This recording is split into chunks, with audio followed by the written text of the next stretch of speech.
যেটা মানুষের সাথে জড়িত বিষয়, সেটা আল্লাহর কাছে ক্ষমা চেয়ে লাভ হচ্ছে না।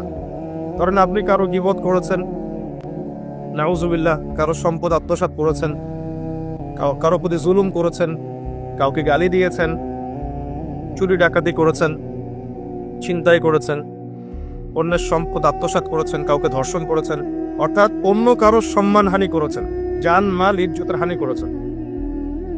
এই বিষয়টার ক্ষমা আল্লাহর কাছে পাওয়া যাবে না। এই ক্ষমাটা ওই বান্দার কাছে নিতে হবে যে ভাই আমি আপনার গীবত করেছিলাম, আমাকে মাফ করে দেন। ভাই আমি আপনার সম্পদ চুরি করেছি, এই নেন, ফেরত নেন। ভাই আমি তোমার জমি আত্মসাৎ করেছি, এটা তোমার, তুমি নিয়ে নাও। ভাই আমি তোমার কাছে টাকা ধার নিয়েছিলাম, দেইনি, এই যে দিয়ে দিলাম, শোধ। প্রতিটা বিষয় যেটা মানুষের সাথে জড়িত, হাক্কুল ইবাদ, এটা আল্লাহর কাছে ক্ষমা হবে না। এটা তার কাছেই ক্ষমা নিতে হবে, এবং এটা খুব কঠিন বিষয়। এর জন্য একটা কলবুন সালিম দরকার হয়, মানে সৎ মনের দরকার হয়। আর এই সৎ মন অনেক দাড়ি টুপির ভিতরেও থাকে না। আমি কি বুঝাতে পারছি?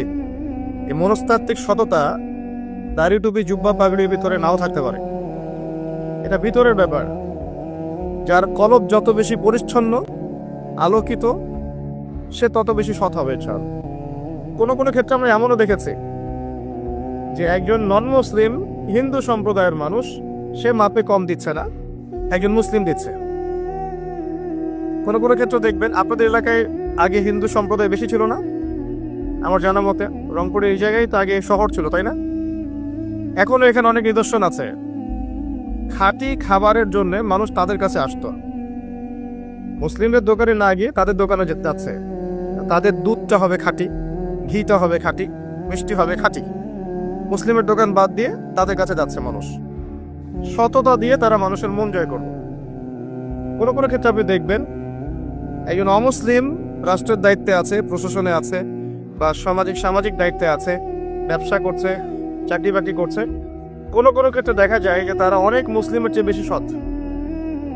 হ্যাঁ, ঘুষ নিচ্ছে না, দুর্নীতি করছে না, ব্যবসায় বাপে কম দিচ্ছে না, সিন্ডিকেট করছে না, চোরা কারবারি করছে না।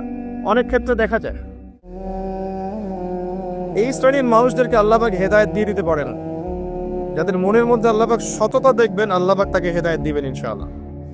এটাই নিয়ম। আর যার হৃদয়ের মধ্যে সততা নাই, বাহ্যিকভাবে যদি মনেও হয় যে সে জান্নাতের পথে হাঁটছে, এমন হতে পারে দিন শেষেও জাহান্নামেই যাবে। নাউজুবিল্লাহ। যে প্রসঙ্গে এখানে আসলাম, মানুষের সাথে জড়িত হক্কা মানুষের সাথেই ডিল করতে হবে। এটা কাবা ঘরের গেলাফ ধরে কানলেও ক্ষমা হবে।